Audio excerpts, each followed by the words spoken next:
Ya, ketika di depan seperti ini, ya, hamzah kita perhatikan semua yang di sini yang diperhatikan ada 3, ha, mim, hamzah. Ini yang mohon dijadikan perhatian. Ya, ha kalau di depan masih seperti ini, di tengah bisa seperti ini. Ya, sehingga dibedakan antara mim dengan ha. Kalau ha itu jeglongannya jeru. Ibarat jurang. Kalau panjenengan lagi melaku ngarepe ana jurang, jenengan akan terperangah. Ha itu berarti ucapannya. Ha itu ya. Ini. Kalau mim kan ya kan gitu. Ya enggak ada mim kecil. Ya, bedanya antara mim dan ha di tengah kayak begini. Mim mingkem saja kalau mim. Ya. Hamzah ketika dia di akhir dia seperti ini. Makanya hamzah ini dikatakan huruf sing ora gelem diatur, menangan. Nang dhuwure alif ya tetep hamzah, nang ngisor alif ya tetep hamzah, nang dhuwur baris ya tetep hamzah, derekan ya tetep hamzah, nang dhuwure wawu ya hamzah dan ya juga hamzah. Jadi tidak kemudian dia menjadi wa hamzah, yu hamzah, ya tidak. Tetap dia hamzah, ya. Karena dia menang, ya. Dia menang. Kemudian ha dan kalau di akhir menjadi seperti ini. Jadi bedanya dengan tak, kalau tak ada titiknya, kalau ha tidak ada. Ini ragangannya kayak tak, ya, tetapi bedanya tidak ada titiknya. Ini ha, mim seperti ini. Ya, maka kita minta dia mendeteksi satu persatu. Monggo misalnya.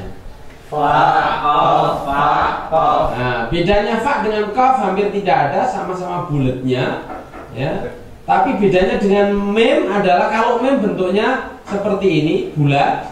Kalau dia bulatnya ke atas, kalau mim ini sama, ya.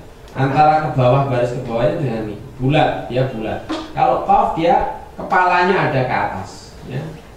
Nah, kalau ain nanti beda lagi sedikit, ya. Ini. Terus mim nun ha mim ha alif ha mim ha mim alif. Nah, jadi kita syuting semuanya supaya mereka paham. Oh, itu ternyata masih huruf toh, seperti ini mim. Ya. Ini juga. Jadi alif, hamzah, hamzah, hamzah, hamzah, hamzah, hamzah, semuanya hamzah. Baik, teruskan. Terus ain, ya. Ini huruf yang paling mudah diantara untuk mengerti. Kalau kita potong ekornya semuanya, dia masih tetap kepalanya masih ada. Terutama ketika dia di depan. Yang membedakan hanyalah titik. Ghain, jim, kha, ya, yang membedakan titiknya. Ain bentuknya seperti ini, kayak apa istilahnya? Cantolan ini, tali cantolan ini. Jadi kalau fa kan bulat, jadi bulat. Kalau ini ada cucuknya sedikit, ya. Ini ada paruhnya, ya. Jim di tengah sama seperti ini, seperti ini. Tetapi ini adalah huruf sendiri ini.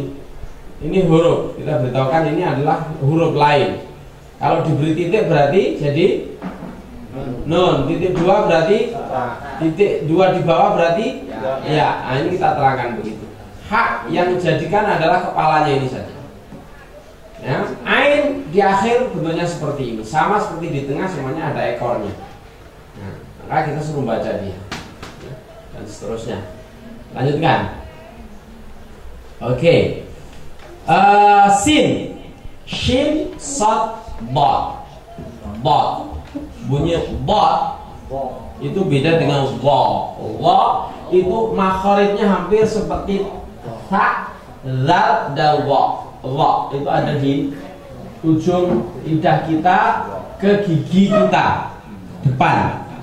Wa, za, sa. Tapi kalau bot, ya banyak ulama memberi cara. Ada diantaranya lidah kita menempel ke geraham kiri kanannya atau ke dinding. Ya, tetapi kalau menurut Al-Jazari, ya caranya adalah atas lidah kita ini ke atas, do, Waladhdallin. Jadi tidak ditempelkan ke kiri atau ke kanan, tapi ini di atas kan. Yang agak ke tengah, depan ke tengah ditempelkan ke atas. Waladhdallin. Coba. Biasa. Nggak apa-apa ya. Waladhdallin, ya. Sin, sisir. Ini kan kayak gigi sisir. Nah, sisir ketika banyak ketumbenya jadi sisir. Ya. Sin, shin, sa, ba, so, si, su, si, keluarnya dia apa namanya seperti bebek, so, ya, lembut. Ya, bo. Tetapi ingat jangan memaksakan kepada mereka yang belum bisa. Latih pelan-pelan. Karena sekarang ini susah cari intan. Zaman biyen kalau lidahnya keluh dikerok karo intan. Oh, maksud saya. Ya maksudnya itu perlu pelan-pelan. Jadi tidak usah dipaksakan. Teruskan. Ya. Dal, huruf duduk. Ya, semuanya duduk. Ya, ketika di depan dia tidak bisa disambung ke belakangnya. Ketika dia di tengah, dia bisa ke depan, dia tidak bisa ke belakang. Ya. Semuanya seperti itu. Ya, maka dia disebut huruf duduk karena dia bisa duduk, ya duduk tidak mau diduduki. Ya, gelem lungguh ora gelem dilunggui, huruf duduk. Nah, maka semuanya itu ciri-cirinya. Maka nun ini tidak disebut dzal karena walaupun bentuknya hampir sama, karena dia mau diduduki, mau mangku. Kalau ini nggak mau dia hanya duduk saja. Ya, sebagaimana sa mau mangku wau tidak mau mangku ba. Ini podo-podo keras kepalanya, ya akhirnya dewe-dewe. Ya kan? Wow, Zahra ini ya. Iya, makan. Ya. Saya sudah makan. Iya, makan. Baik. Ya. Jadi gitu. Terus diakhirkan sekalian. Ya, ini pelajaran pertama jadi. Nah, kemudian ini huruf berdiri. Ya, ini berdiri semuanya, lihat, diperhatikan, berdiri semuanya. Yang harus diperhatikan di sini adalah huruf kaf saja. Kaf atau paling alif dengan lam. Bedanya alif dengan lam apa? Ada pancingnya. Kalau ini enggak ada. Alif dan lam itu bedanya. Kalau alif ini keluarganya huruf duduk tadi. Ya. Ini gelem ngideki ora gelem diiteki. Alif. Ya, ini kan mau mijak ke sini tapi dia nggak mau ke sini. Ya kan? Ya, mau nginjak nggak mau diinjak. Gitu. Kalau ini lam, ini boleh kanan kiri oke dia lam. Duduk ya oke, diduduki ya oke, lungguh ya apa di ideki ya gelem, ngideki ya gelem. Ini lam. Ya. Di akhirnya seperti ini. Kaf. Kaf ini kan begini ceritanya ya. Dulu waktu dia masih kecil seperti ini. Zaman dahulu kaf ini ketika dia masih kecil, dia masih kelihatan kecil di atas pangkuan ibunya. Begitu dia sudah besar, pangkuannya sudah tidak muat lagi menjadi seperti ini. Ini kan kaf ini. Ini kan sama kan ini. Jadi ketika dia masih kecil dia dipangku. Tapi setelah besar pangkunya udah nggak ada. Nah, tinggal ini. Jadi nggak jauh, kaf itu sama dengan ini. Nah, ini kalau di depan, di tengah, di akhir kembali kayak begini lagi. Ya. Kemudian to, dha sama. Ya, walaupun disambung kiri kanannya tetap sama. Ya. Nah, maka ini misalnya lam, yang mana yang lam? Yang depan. Ya, karena dia mau ngideki. Mau diideki. Alif dia hanya ngideki saja. Alif, lam dia mau. Alif, lam, alif. Alif, lam.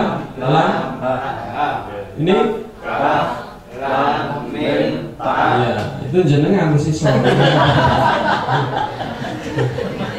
Ya, tapi insya Allah bisa. Ya, bisa insya Allah. Ya. Terus, ya, teruskan. Ini terakhir.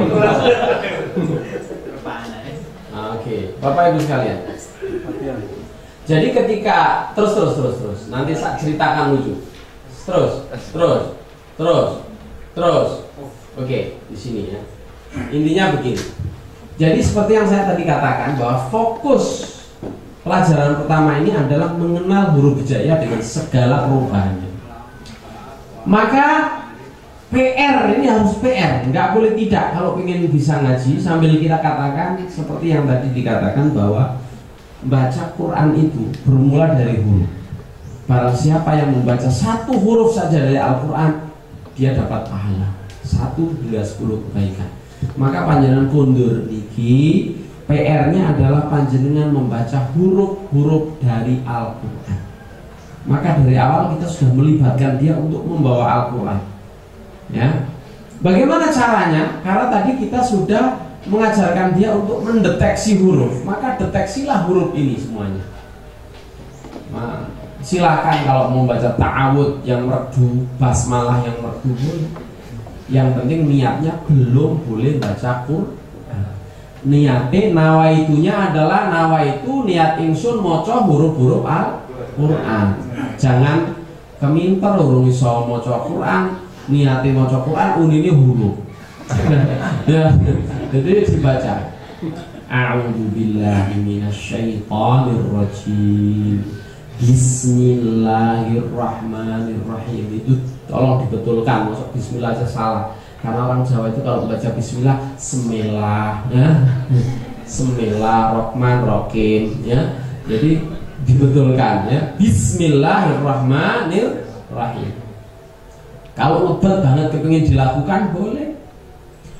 Qaf lam, ha wawu alif lam, lam ha alif ha dal. Baca huruf ya. Allah lam. Nah, jadi alif lam lam Allah, alif lam shad mim dal. Ya, dal panjangkan ya. Mat alif sukun di situ tidak bisa dia. Ya. Lam mim ya lam dal, wawu lam mim ya wawu lam dal, ya. Jadi baca huruf semuanya, ya. Kaget itu lagi moco surat apa jadi saya pernah ini Bu temenan ya. Jadi dulu awalnya kan begitu, pelajaran pertama baca huruf, pelajaran kedua baca kata. Begitu dia sudah bisa mulai baca Al-Quran, baca ini dia nangis. Kenapa? Aku jebuli tulisannya kulhu kayak ngono. Dia awalnya itu hanya baca qaf lam ha wawu alif, nggak ngerti itu kulhu. Ya, begitu bisa baca kul Wallahu ahad. Allah langsung cepat gak bisa hafal. Tapi baru tahu bahwa itu tulisan itu kayak begitu. Nah, jadi makanya nanti biarkan saja dia membaca semua Al-Quran. Bahkan misalkan saya tidak mau membaca Al-Quran sebelum saya khatam seluruh huruf Al-Quran. Waduh, tahun khatam huruf di sini. Ya, tapi itu tadi intinya. Insya Allah kalau dia hurufnya itu lancar, baca itu kecil. Ya, intinya huruf ini harus betul-betul dia kuasai. Makanya pelajaran pertama itu menentukan panjenengan mampu menyemangati dia untuk belajar huruf itu sudah luar biasa. Ya, intinya pada huruf hijaiyah. Oke. Ada pertanyaan sebelum kita akhiri? Iya.